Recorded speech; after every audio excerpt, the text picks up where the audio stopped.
நிக்காத நிக்காத. பழத்தை ஏத்தி விட்டுட்டேன்னா மச மசன்னு அங்கேயே நிக்க கூடாது. வா வா, வந்து வேலையை பாரு. சரிங்க சார். ஹாய் ஃப்ரெண்ட்ஸ், வாங்க வாங்க. இன்னைக்கு வந்ததுமே ஸ்டோரிக்குள்ள போயாச்சு. பழக்கடையில வேலை பார்த்துட்டு இருக்கிறது நம்ம ருத்ரா தான். ருத்ராவுக்கு என்னாச்சு? ஏன் இந்த நிலைமை? சரி, ஓகே ஓகே, பாத்துடலாம். இங்க பாருமா, ரொம்ப கெஞ்சி கேட்டுக்கிட்டதுனாலதான் இந்த வேலையில சேர்த்துக்கிட்டேன். ரொம்ப கவனக்குறைவா இருந்தேன்னு நினைச்சுக்கோ, யோசிக்கவே மாட்டேன், அப்படியே வேலையை விட்டு அனுப்பி விட்டுருவேன். இல்ல இல்ல இல்ல சார், நீங்க சொல்றபடி சரியா வேலை பாக்குறேன். பழத்தெல்லாம் தொடச்சு வச்சிட்டேல? எல்லாமே தொடச்சிட்டேன் சார். இப்ப பழ லோடு வரும், நான் போய் லோட இறக்கிட்டு வந்துடுறேன். கடையில கவனமா இரு. பழம் எவ்வளவு கேக்குறாங்களோ, ஜூஸ் எத்தனை கேக்குறாங்களோ, கரெக்டா எல்லாத்தையும் கொடுத்துட்டு கரெக்டா காசை வாங்கி போடணும். புரியுதா? சரிங்க சார்.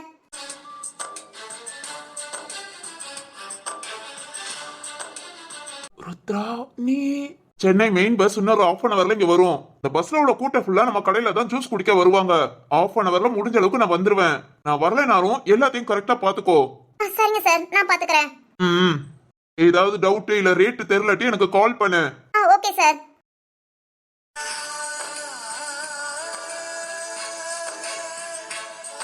இதெல்லாம் நம்ம எதிர்பார்க்கவே இல்ல. 3 மாசத்துல நம்ம நிலைமையே தலைகீழ மாறிடுச்சுல. சரி, ஓகே, கடையை கவனிப்போம். இல்லாட்டி கடையில ஆள் இருக்காங்க, அக்கம் பக்கம் கடையில உள்ளவங்க பாக்குறாங்க, அதெல்லாம் எதுவுமே யோசிக்க மாட்டாரு. வாய்க்கு வந்தபடி கண்ட மணிக்கு திட்டுவாரு. அதனால கவனமா வேலையை பார்க்கலாம். இதையும் விட்டுட்டா அவ்வளவுதான், ரொம்ப கஷ்டப்படணும்.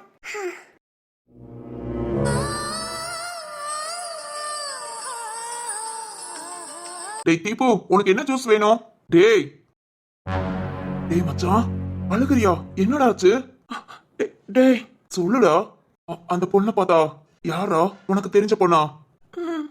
யார்? தீபு, ருத்ராவா?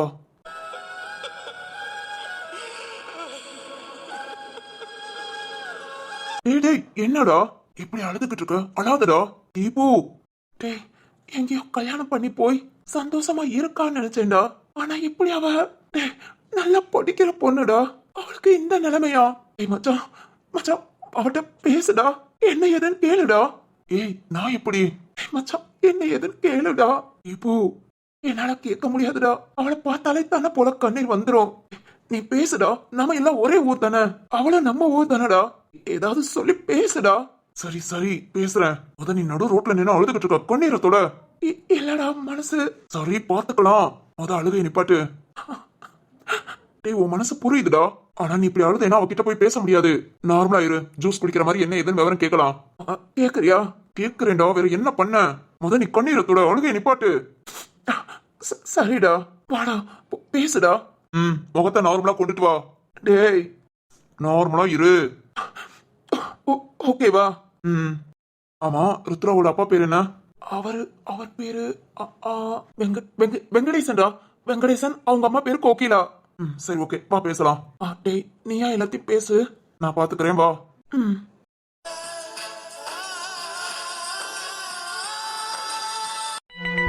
நம்ம ருத்ரா கிட்ட பேச தீபக்கும் தருணும் வராங்க.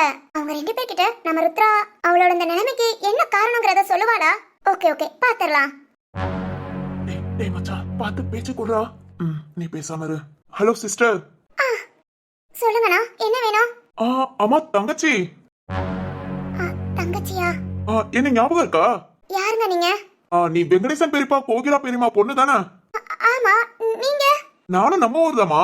என் பேரு தருண். நான் உங்களை பார்த்ததே இல்லையே. நான் உன்னை பாத்திருக்கேமா, உங்க வீட்டுக்குலாம் வந்திருக்கேன் அப்பாவை பாக்க.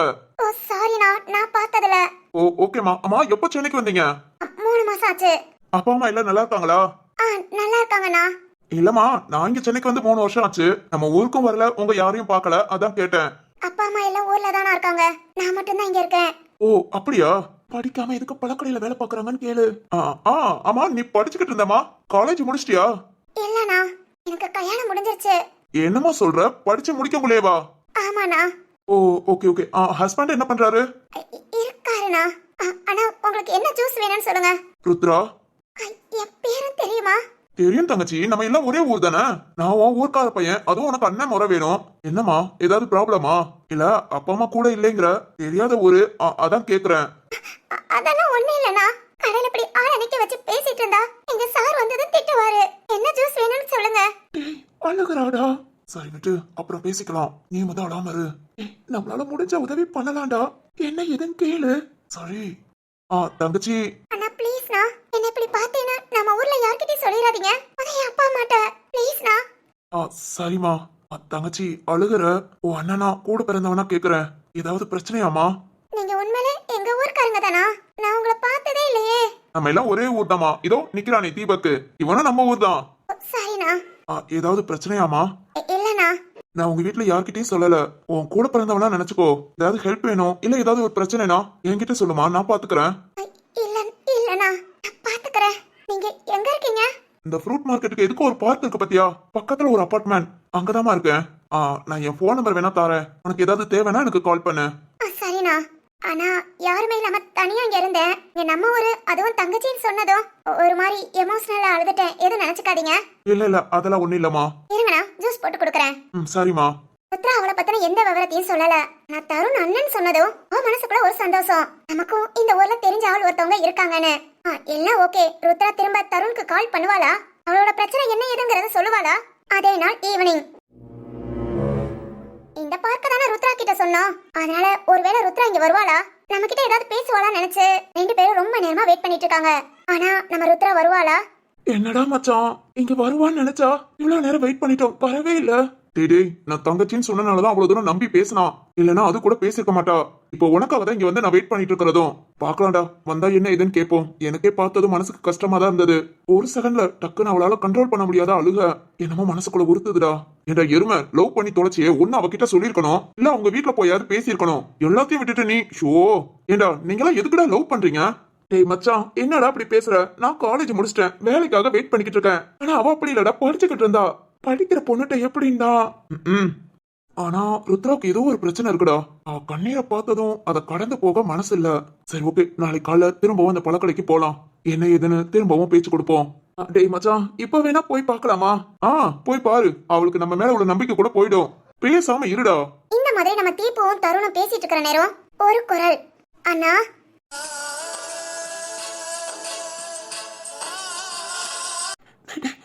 ருத்ராடா, எமோஷனல் ஆகாத, நான் பாத்துக்கிறேன். ஏய் ஹாய்மா, வா வா. அண்ணா, இப்பதான் வேலை முடிஞ்சது. என்னோட வீடும் இந்த பக்கம் தான். என் வீட்டுக்கு தான் போய்கிட்டு இருக்கேன். ஓ, இங்க எங்கம்மா? இங்க இருந்து ஒரு 2 தெரு உள்ள போகணும்னா. ஓ ஓகே ஓகே. கரெக்டா டைமிங்க்கு போணுமா? இல்ல மாமனார் மாமியார் ஏதாவது சொல்லுவாங்களா? அண்ணா, எனக்கு ஒரு ஹெல்ப் வேணும். சொல்லுமா. இல்ல, நீங்க நம்ம ஊருன்னு சொன்னீங்க. அது மாதிரி எங்க அப்பாவை உரிமையா வெங்கடேசன் பெரியப்பான்னு சொன்னீங்க. அதெல்லாம் நம்பிதான் உங்ககிட்ட பேசலான்னு. ஏமா தயங்குற? நான் அப்போ சொன்னதான். நீ என்ன கூட பிறந்த அண்ணனா நினைச்சுக்கோ. சொல்லுமா. ரொம்ப தேங்க்ஸ்ண்ணா. நான் இங்க ஒரு வீட்ல தனியா தான் இருக்கேன். நான் தனியா இருக்கிறத தெரிஞ்சுக்கிட்டு பக்கத்துல இருக்கிறவங்க எல்லாம் ரொம்ப தொந்தரவு பண்றாங்க. நான் வந்ததும் திடீர்னு கதவை தட்டுறாங்க, காலிங் பெல் அடிச்சுட்டு போயிடுறாங்க. அப்புறம் போமத்துல வரமத்துல கொஞ்சம் சாடமாடையா ஆனா ரொம்ப மோசமா பேசுறாங்கண்ணா. எனக்கு ஒவ்வொரு நாளும் ரொம்ப பயமா இருக்கு. இந்த வீட்டுக்கு வந்து இப்ப 10 நாள் தான் ஆகுது. 10 நாள்ல 1000 பிரச்சனையை பார்த்திருப்பேன். ஆனா உங்களால இதுல ஏதாவது ஹெல்ப் பண்ண முடியுமா? சரின்னு சொல்றோம். அதெல்லாம் எவன் பார்த்து மூச்சு முகரை உடைச்சிருவோம். வாய மூடிக்கிட்டு இரு, நான் பாத்துக்கிறேன். சரி சரி பேசு. தங்கச்சி, நீ தனியாவா இருக்க?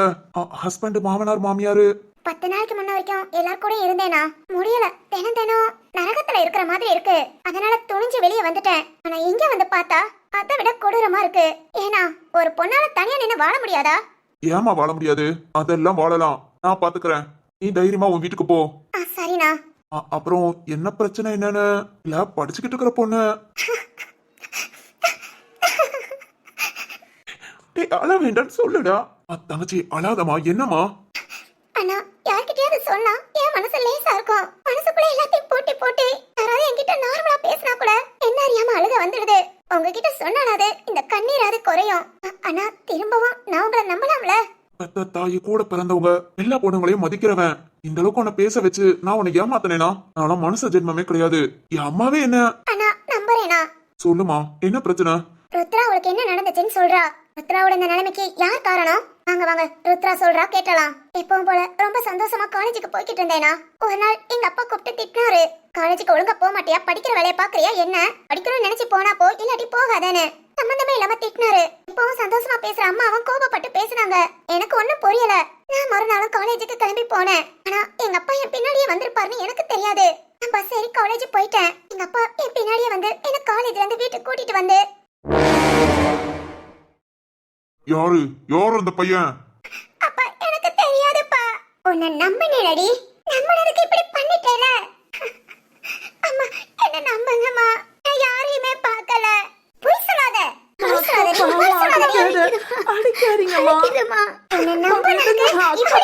இல்லம்மா. அப்பா அக்கா பாவம்ப்பா. அக்கா அப்படிலாம் பண்ணிருக்க மாட்டாப்பா. என்ன பண்ணிருக்க மாட்டா? எவ்வளவோ சொன்னேன், உன் அம்மா கிட்டயும் சொன்னேன் காலேஜுக்கு வேண்டாம் வேண்டான்னு. இப்ப குடும்ப மானத்தையும் சந்தி சிரிக்க வச்சிட்டேல. இல்லப்பா நான் எந்த தப்பும் பண்ணல. ஒட்டிச்சு பொல்ல உடைச்சிருவேன். எவண்டியாவே சொல்லு, உனக்காக 6 மாசமா நிக்கிறானா? இதை விட யாரு ருத்ரான்னு சொல்றானா? இல்லப்பா யாரும் உங்ககிட்ட தெரியாம சொல்லிருக்காங்க. அப்படி யாரோ சொல்றதெல்லாம் நம்ப கூடாதுன்னு நினைச்சுதான் நீக்கு உன் பின்னாடியே காலேஜுக்கு வந்தேன்டி. உன்னையே வெச்ச கண்ணு வாங்காம பாக்குறோம். நீ நான் இருக்கேன்னு தெரிஞ்சுக்கிட்டு அவனை பார்க்காத மாதிரி பஸ்ல ஏறி போற. இல்ல இல்லப்பா. பொய் சொல்லாத, நான் பக்கத்துல இருந்து எல்லாத்தையும் பார்த்துட்டு தானே இருந்தேன். இல்லப்பா நான் யாரையுமே பார்க்கல. நம்புங்கப்பா. போதும்டி போதும். உன்னை நம்பினதெல்லாம் போதும். அந்த மனுஷன் வீட்டுக்குள்ள வந்து அப்படி சொல்லி சிரிச்சுக்கிட்டு போறான். யாருமா? யாருன்னு சொன்னா நீ எனக்கு கிடைச்சிட போற. விடுமா அக்கா பாவமா. ஆமாப்பா விடுங்கப்பா. நம்ம தோட்டத்துல வேலை பார்க்கற முனியப்பன் அவன்கிட்ட அந்த பசங்க திமுறா சொல்லிருக்காங்க ருத்ரா ஏன் ஆளுடான்னு. அந்த ஆளு வந்து சொல்லி சொல்லி சிரிக்கிறான். பிள்ளைய எதுக்குதான் காலேஜுக்கு அனுப்புனியான்னு. இதெல்லாம் எனக்கு என்னன்னே தெரியலமா. நிறுத்தடி. அடுத்தவங்க பேச்ச கேக்குற பெத்த புள்ள என்ன நம்ப மாட்டியா? ஓய் ஓய் இந்த ஓய். அம்மா இப்படி பேசி பேசி நாடி என்ன ஏமாத்திருக்க? அடுத்தவங்க பேச்செல்லாம் கேட்காதீங்கம்மா. நம்ம அக்கா அப்படிலாம் கிடையாது. ஏ வாய மூடிடி. அவன் சொன்னதை கேட்டதும் உங்க அக்கா காரி மேல சந்தேகப்படல. இன்னைக்கு உங்க அப்பா கூடயே போய் பார்த்துட்டு வந்திருக்காரு. நான் யாரையுமே பார்க்கலம்மா. பார்க்காம தான் 6 மாசமா அவன் பின்னாடி சுத்துறானா? எனக்கு எதுவுமே தெரியாதும்மா. கோகிலா, இனி இவ காலேஜுக்கு போக வேண்டாம். அப்பா என்ன அப்படி கூப்பிடாத. இல்லப்பா எனக்கு கூட 2 அடி கூட அடிச்சுக்கோங்க. காலேஜுக்கு போகாதெல்லாம் சொல்லாதீங்கப்பா. நான் படிக்கணும். படிக்கவா? சீ இனி உன்னை நம்ப வேண்டி உன் மேல நான் வச்சிருந்த மொத்த நம்பிக்கையை நீ பாழாக்கிட்ட. அம்மா இனி வீட்டை விட்டு எங்கேயும் வெளியே போக வேண்டாம். அந்த முனியப்ப நம்ம கிட்ட சொன்ன மாதிரி நீ யாரையும் கிட்ட சொல்லி எப்படி அப்படிலாம் சிரிச்சானோ நீ ரோட்ல தலை நிமிர்ந்து நடக்க முடியாது. உன் பிள்ளை இப்படியாமல அப்படியாமலன்னு ஒண்ணுக்கு 2 இனி திருச்சி பேசுவாளுங்க. அசிக்கப்படுத்திட்டேடி. அம்மா நான் ஒண்ணுமே பண்ணலம்மா. வாய் மூடு. இனிமே நீ சொல்றத நம்பருக்கு நான் ஒன்னும் முட்டாள் இல்ல. கோகிலா, சொல்லுங்க. நம்ம தோட்டத்து ஓனரு பேசிக்கிட்டு இருந்தாரு. நல்ல பொண்ணா இருந்தா சொல்லுங்க, சென்னையில ஒரு மாப்பிள்ளை இருக்குன்னு. அப்பா இன்னைக்கே போய் பேசுறேன். இந்த மாப்பிள்ளை என்ன ஏதுன்னு பேசி சென்னையில கட்டி கொடுத்துடலாம். உள்ளூர்ல கட்டி கொடுத்து அவனாவது உன் பொண்ணு அப்படியா இப்படியான்னு சொல்லிட்டா இனி இவ வாழா வெட்டியாதான் இங்க வந்து உட்காரணும். அப்பா நான் எந்த தப்புமே பண்ணலப்பா. அப்படி கூப்பிடாதன்னு சொன்னேன். உன்னை பெத்த கடமைக்கு என்னால முடிஞ்ச நகையை போட்டு கட்டி கொடுத்து அனுப்பிடுறேன். நீ உன் வாழ்க்கை எப்படி வாழ்ந்து தொலை. அப்பா அப்பா அக்காக்கு கல்யாணம் எல்லாம் வேணாம்ப்பா. அக்கா நல்லா படிப்பா. படிக்கட்டும். ஆமாப்பா. என் பேச்சுக்கு யாராவது மறு வார்த்தை பேசுனீங்க ஓலை உரிச்சு போடுவேன். என்னங்க நீங்க போய் என்ன ஏதுன்னு பேசுங்க. முடிஞ்ச அளவுக்கு எவ்வளவு சீக்கிரம் கட்டி கொடுக்கறோமோ கட்டி கொடுத்து அனுப்பி விட்டுருவோம். அம்மா உன் பேர்ல நம்பிக்கை வச்சு ஆசைப்பட்டபடி நான் படிக்க வச்சதுக்கு அப்பா அம்மா பேரை நல்லா காப்பாத்திட்டடி.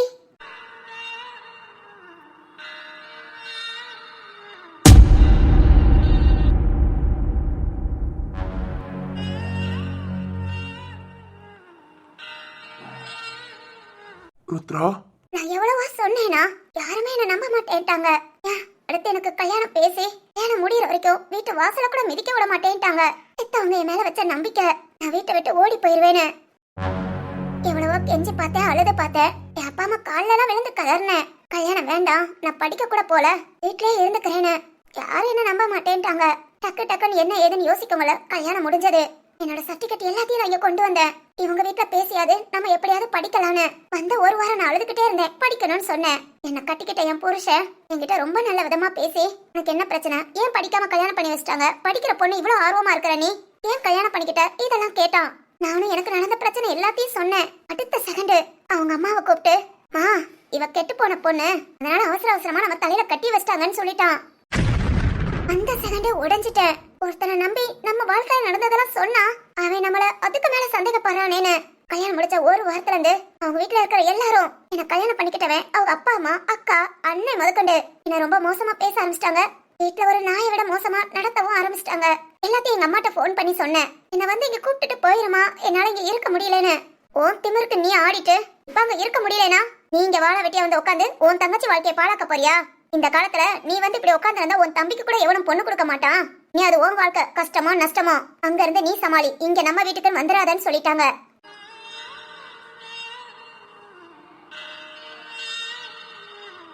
அவ்வளவுதான். பெத்தவங்க சப்போர்ட் மட்டும் இல்லைன்னு தெரிஞ்சதும் நான் இங்க வாழ வந்த வீட்ல என்ன ரொம்ப கொடுமைப்படுத்த ஆரம்பிச்சிட்டாங்க.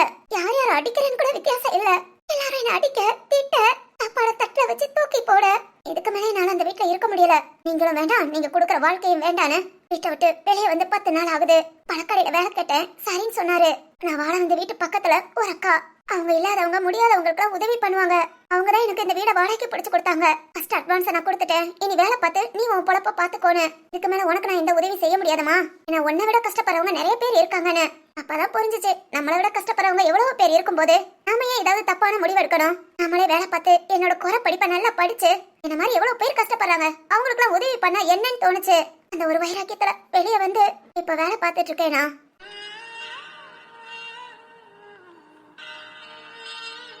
என்னம்மா இது, யோசிக்க கூட முடியல. ஒரு செகண்ட்ல வாழ்க்கை உன் தலையெழுத்தே மாறிடுச்சு. அதான என்னாலயே நம்ப முடியல. அவன் யாரு, எதுக்காக என்ன பார்த்தான், என்னதான் பார்த்தானா, எனக்கு எதுவுமே தெரியல.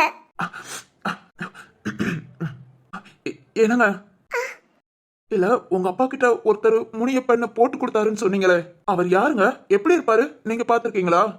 தெரியுங்க, அடிக்கடி எங்க வீட்டுக்கு வருவாரு. ஆள் கருப்பா குட்டையா தொந்திலாம் வச்சுக்கிட்டு எப்பவும் ஒரு பனியனோட சுத்திக்கிட்டு இருப்பாரு. ஐயோ, என்னாலதான் உன் வாழ்க்கைய போச்சு. ஆக மொத்தம் உன் வாழ்க்கைக்கு வில்லன் நான் தானா? ஐயோ, இதுக்கு மேல என்னால இங்க. டேய் மச்சான், என்னடா என்னாச்சு? பேசிட்டு வா, நான் ரூம்க்கு போறேன். ஏய், ரூம்க்கு போறேன். டேய் என்னண்ணா, என்னாச்சு? ஒன்னிலமா, ஏதோ அவசர கால் போல, நான் பேசிட்டு வரேன்ட்டு போறான். ஓகேண்ணா, அவங்க உங்க ஃப்ரெண்டா? ஆமாமா. சரிம்மா, நீ எதுக்கும் கவலைப்படாத. நீ வீட்டுக்கு போ, நான் வரேன். அப்புறம் நீ என்ன படிச்சுக்கிட்டு இருந்த? சயின்ஸ்னா எனக்கு ரொம்ப பிடிக்கும். சர்டிபிகேட் எல்லாம் வச்சிருக்கேல? எல்லாமே என்கிட்ட தானே இருக்கு. சரிம்மா, கொஞ்ச நாள் ஆகட்டும். நீ காலேஜ் சேரும் போது சொல்லு, நான் எல்லா ஹெல்ப்பும் பண்றேன். சரிண்ணா. அப்புறம் நீ வீட்டுக்கு போ, நான் கொஞ்ச நேரத்துல வரேன். ஆனா சொல்லுமா. சொன்னதை யார்கிட்டயும் சொல்லாதீங்க. இதெல்லாம் மனசுக்குள்ள வச்சு அழுது யார்கிட்டயாவது சொன்னா கொஞ்சம் ஆறுதலா இருக்குமே தான் உங்ககிட்ட சொல்லிட்டேன். ஊருக்கு போனாலும் எங்க அப்பா அம்மா யார்கிட்டயும் சொல்லாதீங்க. என்னால என் தங்கச்சி தம்பி வாழ்க்கை பாழாயிடும்ட்டாங்க. நல்லா இருக்கட்டும், அவங்கள நல்லா இருக்கட்டும். ஆனா அண்ணா, நான் படிச்சு ஒரு நல்ல வேலைக்கு போய் ஒரு நல்ல நிலைமைக்கு வந்ததுக்கு அப்புறம் என் அப்பா அம்மா முன்னாடி போய் நிக்கணும்னா கண்டிப்பா எல்லாம் நடக்குமா? அவங்க பெத்த புள்ள தப்பான வேலை ரொம்ப நல்ல பொண்ணு தானே அவங்க நினைக்கணும்னா கண்டிப்பா நினைப்பாங்கம்மா. அழாத, மனசுக்கு ரொம்ப கஷ்டமா இருக்கு. நீ வீட்டுக்கு போ, நான் வரேன். சரிங்கண்ணா.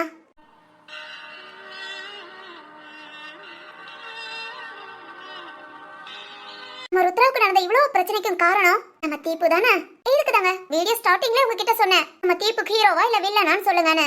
இப்போதைக்கு நம்ம தீப்பு வில்லன் தான். நீ போக போக என்ன நடக்குதுன்னு பார்க்கலாம். நான் இதெல்லாம் உண்மைங்க. ஒரு பொண்ணு யார்கிட்டயா சாதாரணமா பேசிட்டாலோ இல்ல அவளுக்கே தெரியாம யாராவது அவளை பார்த்தாலோ ஃபர்ஸ்ட் குத்த சொல்றதோ தப்பு சொல்றதோ அடிக்கிறதோ நீ தப்பு பண்ணிட்டேன்னு திட்டுறதோ பொண்ணுங்களை மட்டும்தாங்க. இந்த மாதிரி கண்டிப்பா ஒரு சில இல்லங்க, நிறைய பொண்ணுங்க வாழ்க்கை பாதிக்கப்பட்டிருக்கு. சரி ஓகே வாங்க நம்ம தீப்பு இனி என்ன பண்ண போறான், நம்ம ருத்ரா நிலைமை மாறுமா, எல்லாத்தையும் பாத்திரலாம்.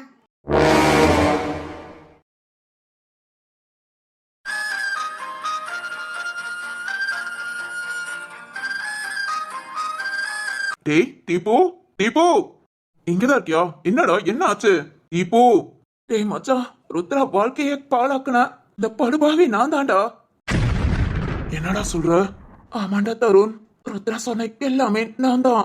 அன்னைக்கு என் ஃப்ரெண்டு 2 பேரும் அவசரப்பட்டு ருத்ராவோட பேரை சொல்லிட்டாங்க. ருத்ரா சொன்ன மாதிரி அன்னைக்கு மறுநாள் காலேஜுக்கு வந்தா. ஆனா நான் அவளை பார்த்தேனே தவிர அவங்க அப்பா வந்தாரான்னு பாக்கலடா. அவளோட இந்த எல்லா பிரச்சனைக்கும் காரணம் நான் தான். ஒரு பொண்ணோட வாழ்க்கையவே நாசம் பண்ணிட்டேனேடா. தீபு, ஏய், எனக்கு 2 தங்கச்சி இருக்காங்க. அவங்களுக்கு ஏதாவது ஒரு சின்ன கஷ்டம்னா நமக்கு எப்படி வலிக்குமோ அதே மாதிரிதான் மத்த பொண்ணுங்களுக்குரிய கஷ்டமோன்னு யாருக்கும் எந்த கஷ்டமும் கொடுக்கப்படாதுன்னு நினைப்பேன்டா. ஆனா என்ன அறியாம தப்பு பண்ணிட்டேன். ருத்ராவை பிடிச்சிருக்கா, அவளை டெய்லி நான் என்ன பாத்துருக்க கூடாது. அவ படிச்சு முடிச்சதும் நேரா அப்பா அம்மாவோட அவ வீட்டுல பொண்ணு கேட்டு போயிருக்கணும். அதை விட்டு ரோட்ல நின்று அவளை பார்த்து அவ வாழ்க்கையே போச்சேடா. டேய் தீபு, மனசு வலிக்குதுடா, கஷ்டமா இருக்கு. நானா இந்த உலகத்துல வாழணுமாடா? ஏய் இல்ல, நானா வாழவே தகுதி இல்லாதவன். தீபு. தருண், ருத்ரா கிட்ட என்ன சொல்லிட்டு வந்த? வீட்டுக்கு போ, நான் வந்து பாத்துக்கிறேன்னு சொன்னேன். டேய், நான் ஒன்னு சொல்றேன், அதை செய்யறியா? என்னடா? ருத்ரா பழையபடி படிக்கணும்டா. எப்போடா? நான் எல்லாம் பண்றேன்டா. எவ்வளவு காசு செலவாகுதோ எல்லாத்தையும் நான் பார்த்து நான் படிக்க வைக்கிறேன். ஆனா தயவு செஞ்சு நீ என் பேரை மட்டும் சொல்லாதடா. என்ன மச்சான், நான் உன்னை சும்மா போய் பேசுன்னு தான் சொன்னேன். ஆனா நீ மனசார அவளை தங்கச்சின்னு கூப்பிட்டு நான் உன் அண்ணேமான்னு சொன்னேன். அந்த அண்ணேங்கிற ஒரு வார்த்தைக்காக தான் ருத்ரா இவ்வளவு நம்ம கிட்ட சொல்லியிருக்கா. அதே மாதிரி அண்ணனா இருந்து அவளை படிக்க வச்சிடறா. ஏய் எப்படி அவ? நீ பேசுனா கண்டிப்பா அவ செய்வாடா. எனக்கு உன் மேல நம்பிக்கை இருக்கு. என் தங்கச்சிங்க 2 பேரையவும் உன் தங்கச்சின்னு உரிமையா பேசுவ. அப்பெல்லாம் என்னடா இது சின்ன பிள்ளைத்தனமா பண்றியேன்னு நினைச்சேன். ஆனா அண்ணங்கிற ஒரு உறவுக்கு அளவுக்கு மீறின வேல்யூ இருக்குடா. ருத்ரா கிட்ட பேசு. அவ இனி வேலைக்கு போக வேண்டாம். நான் அவ 2 வருஷம் காலேஜ் முடிக்கணும். எப்படியாவது அவளை படிக்க சொல்றா. அவ நினைச்ச மாதிரி அவ ஒரு நல்ல வேலைக்கு போட்டும். அவளோட கல்யாண வாழ்க்கையை தான் நான் கேள்விக்குறியாக்கிட்டேன். ஆனா அவளோட கனவு நல்லா படிக்கணும், நல்ல வேலைக்கு போகணுங்கிறது. அதையாவது என்னால முடிஞ்ச அளவுக்கு நான் செய்யறேனேடா. பெருமையா இருக்குடா. ஒரு பொண்ணு வாழ்க்கை நம்மளால போச்சுன்னு தெரிஞ்சதும் படிப்பால அவ வாழ்க்கையை மேம்படுத்தலாம் நினைக்கிறேல. இதுதான்டா ஓங்கணும். இனி நான் பாத்துக்கிறேன். ருத்ரா கிட்ட பேசுறேன். அவளை படிக்க சொல்றேன். கண்டிப்பா படிச்சு சீக்கிரம் நல்ல வேலைக்கு போவா. பாத்துக்கலாம்டா. இந்த மாதிரி பசங்க அமையறதெல்லாம் அபூர்வங்க. நாம ஒரு பொண்ணு வாழ்க்கைய பாழாக்கிட்டோம். அதுக்காக என்ன பண்ண முடியும்? அவங்க தலையெழுத்து அப்படின்னு அதை கடந்து போகாம நம்மளால முடிஞ்ச ஒரு சின்ன மாற்றத்தை கொண்டு வரலான்னு நம்ம தீபு நினைக்கிறான். இதுக்கு ருத்ரா ஒத்துக்குவாளா? திரும்ப காலேஜுக்கு போவாளா? படிப்பாளா? அவன் நினைச்சபடி ஒரு நல்ல வேலைக்கு போவாளா? எல்லாம் நம்ம யோசிக்க முடியவும் கடன் 2 வருஷம் ஓடிடுச்சுங்க. இப்போ 2 வருஷத்துக்கு அப்புறம்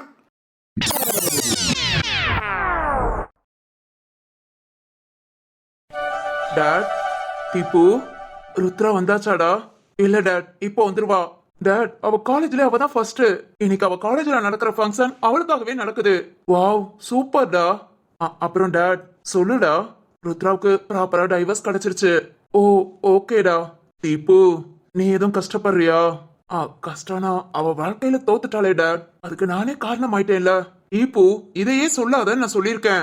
ஏய், எவ்வளவோ மாப்பிள்ளைய தேடி தேடி கண்டுபிடிச்சு நல்லவனா விசாரிச்சு அதுக்கப்புறம் பொண்ணுங்களுக்கு கல்யாணம் முடிச்சு கொடுத்தா கூட ஒவ்வொரு டைம் அது சரியில்லாம போயிருதுடா.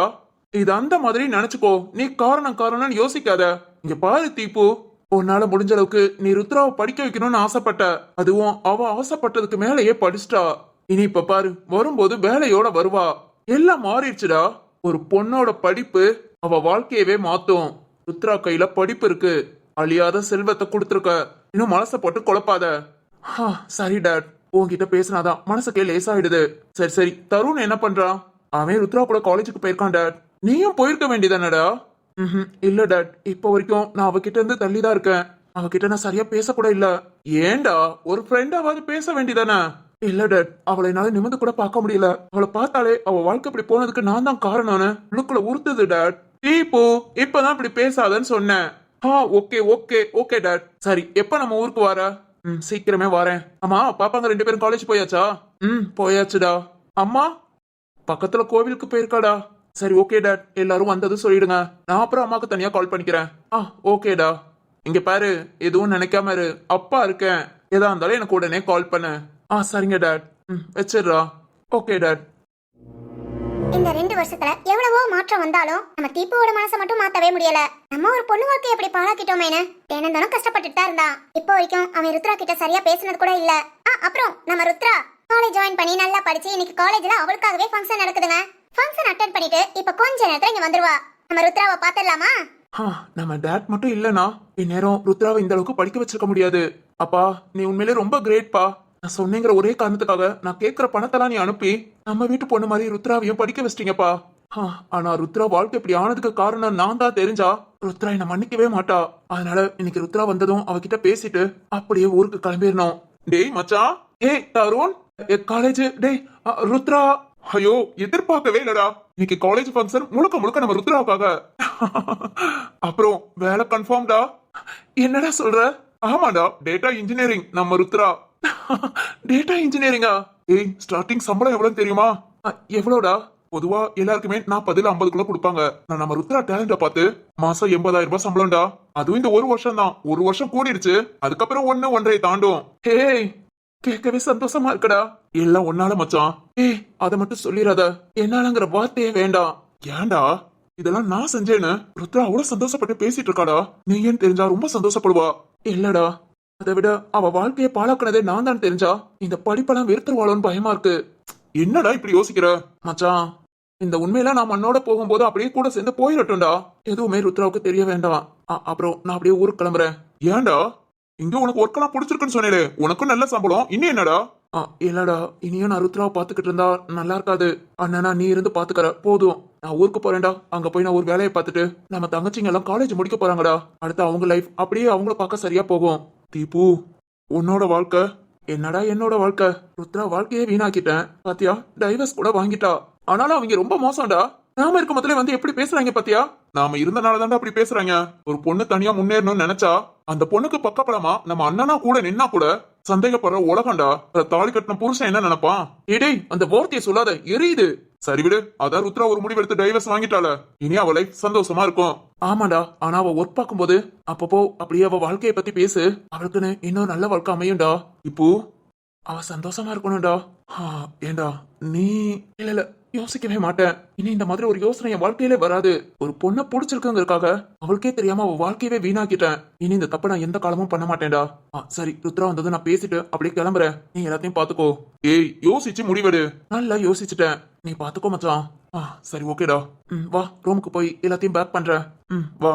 ஆமாங்க, நம்ம ருத்ரா நல்லா படிச்சு டேட்டா இன்ஜினியர் ஆகி மாசம் கை நிறைய சம்பளமும் இனிமேல் வரப்போகுது.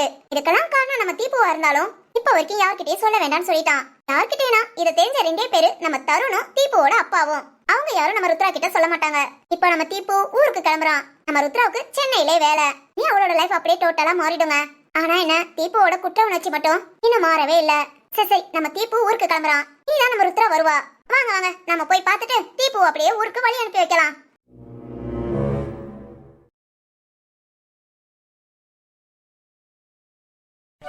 டேய் நல்லா யோசித்துக்கோ. டேய் 10 தடவைல 1000 தடவை யோசிச்சுட்டேன். போயிட்டு வரேன்டா, கவனமா இரு. ருத்ராவை பாத்துக்கோடா. தருணனா? ஏய் ருத்ரா வாரா. ருத்ரா வாமா. அண்ணா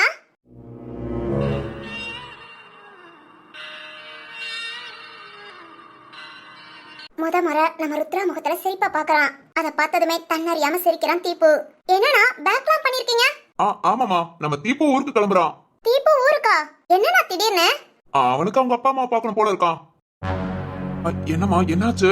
அண்ணா, எனக்கும் எங்க அப்பா அம்மா பார்க்கணும் போல இருக்கு. 2 வருஷத்துக்கு மேல ஆச்சுலண்ணா. இப்போ வரைக்கும் நான் எப்படி இருக்கேன்னு வந்து பார்க்க கூட இல்ல பாருங்க. அப்படி என்னன்னா என் மேல வெறுப்பு? விடுமா, பெத்தவங்க ஒரு சில பேர் அப்படிதான். புரியுதுண்ணா. என்னால என் தம்பி தங்கச்சி வாழ்க்கை பாழாயிடும் நினைச்சிட்டாங்க. அண்ணா, நீங்க ஊருக்கு எப்ப போவீங்க? நான் ஊருக்கு என்னண்ணா? இல்லம்மா, வேலை அதிகமா இருக்கு அதான். அண்ணா, வர 10ஆம் தேதி ஊருக்கு போலாமா? 10ஆம் தேதியா? நான் வந்ததுமே சந்தோஷமா வந்தேன். அது ஏன் தெரியுமா? ஏமா? அண்ணா, நான் சீஃப் கெஸ்டா போறேன். வாவ், சூப்பர்மா. வந்ததுமே இதை சொல்லிருக்கணும்ல. ஆமாண்ணா. எங்க தெரியுமா? எங்கம்மா? நம்ம எஸ்ஆர்என் ஸ்கூலுக்கு. எஸ்ஆர்என் நம்ம ஊர் ஸ்கூலா? ஆமா தீபு, நம்ம ஊர் ஸ்கூலுக்கு என்ன சீஃப் கெஸ்டா கூப்பிட்டுருக்காங்க. வர 10ஆம் தேதி ஃபங்க்ஷன். தீபு, நீ ஊருக்கு தானே போற? ஆமா. சரி ஓகே, நான் அங்க வந்து உன்னை மீட் பண்றேன். அண்ணா, நீங்களும் நானும் 9ஆம் தேதி நைட் இங்க இருந்து கிளம்புவோனா? நானா? ப்ளீஸ் ப்ளீஸ் வாங்கண்ணா. இல்லம்மா, இங்க வேலை. அண்ணா, இந்நேரம் நீங்க மட்டும் இல்லனா என்ன நிலைமையில இருப்பேன்னு யோசித்து கூட பார்க்க முடியலண்ணா. நீங்க வந்ததுதான் எல்லாமே மாறிச்சு. இப்ப இந்த மாதிரி வேலை கிடைச்சி என்ன ஒரு சீஃப் கெஸ்டா கூப்பிட்டுருக்காங்கண்ணா. அதெல்லாம் ஒன்னாலதானா? ஐயோ இல்லம்மா, அது உன் திறமை. திறமைய வெளிக்கொண்டு வந்தது நீங்க தானே. ருத்ரா, என்ன அடிக்கடி சொல்வீங்களா கூட பிறந்த அண்ணா நான் நினைச்சுக்கோன்னு. நீங்க அந்த மாதிரி நினைச்சா கண்டிப்பா என் கூட வரணும். அது மாதிரி நம்ம ஊருக்கு போறேனா அப்பா அம்மாவையும் பார்க்க. அவங்க என்ன சொல்லுவாங்க, திட்டுவாங்களா அடிப்பாங்களா எனக்கு எதுவும் தெரியாது. ஆனா போய் பார்த்துட்டு மட்டும். சரிம்மா, அழாத, வாரேன். இது போதுண்ணா. தருண், தீபு, எப்படி 9ஆம் தேதி நான் என்ன பண்ண? ஒன்னும் பிரச்சனை இல்ல, தனியா எப்படி அவளா வருவா, நீ கூட்டிட்டே வா. சரிடா, அப்படின்னா நீ இப்பவே கிளம்புறியா? ஆமா மச்சான், கிளம்புறேன். ஊர்ல அப்பா அம்மாவை பார்த்துட்டு. சரிடா, சரி கிளம்பு. இன்னும் 1 வாரம் தானே, நானும் தங்கச்சியும் வாரோம். சரி மச்சான். ஆடாடே, இது கூட நல்லா இருக்கலங்க. எந்த ஊருக்கு இனிமே நீ வராத, நம்ம வீட்டையே அசிங்கப்படுத்திட்ட. ஊர்ல உள்ளவங்க இனி நம்மள பார்த்து மட்டும் தான் சிரிப்பாங்க. அப்பெல்லாம் இனி என்னென்னமோ பேசினாங்க நம்ம ருத்ராவோட அப்பா அம்மா. ஆனா இப்ப நம்ம ருத்ரா அவங்க ஊருக்கு போறது அவளுக்கு மட்டும் இல்லங்க, அது அவங்க அப்பா அம்மாவுக்கும் பெருமை. சரி, நம்ம தீபு ஊருக்கு கிளம்பியாச்சு. 9ஆம் தேதி நைட்டு நம்ம தருணும் நம்ம ருத்ராவும் ட்ரெயின் ஏறியாச்சு. 10ஆம் தேதி நம்ம ஊர்ல நாம எல்லாத்தையும் மீட் பண்ண போறோம். வாங்க வாங்க, போய் பாத்துடலாம்.